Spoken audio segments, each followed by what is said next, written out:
शामिल करते हैं। शुदातपुर संघर्ष से हमारे नुमाइंदे उस्मान अली चौहान से उम्मीद जमात इस्लामी पाकिस्तान से राजू हक एक रोज़ा दौरे पर शुदातपुर पहुंचे। शुदातपुर में साबिक सूबाई नायब अमीर मोहम्मद अजीम बलोच की याद में आबादी सिंध कन्वेंशन से सदारती खिताब के दौरान उन्होंने कहा कि 74 साल गुजर गए मगर 1 घंटा के लिए भी यहाँ इस्लाम नाफुज नहीं हुआ, मुल्क मकरूज है। उन्होंने कहा कि सूदी निज़ाम से निजात हासिल किए बगैर मुल्क तरक्की नहीं कर सकता।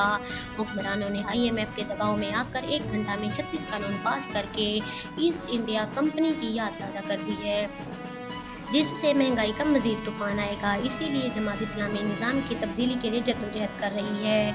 जमात इस्लामी जुल्म और नाइंसाफ़ी, महंगाई और सूदी निज़ाम के ख़िलाफ़ मुल्क भर में धरने देगी। मसाइल के हल के लिए अवाम जमात इस्लाम का साथ दें। अजीम बलोच का पैगाम भी यही है कि हम अपनी पूरी ज़िंदगी आकमत दीन के लिए जद्दोजहद जारी रखेंगे।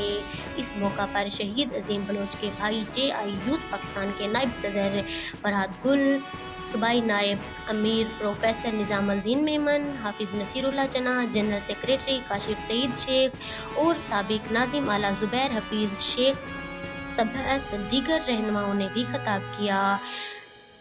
दरगाह मटियारी शरीफ के सजादा नशीन पीर गुलाम मजदद सरहिंदी ने दुआ खैर से कन्वेंशन का इख्तिताम किया।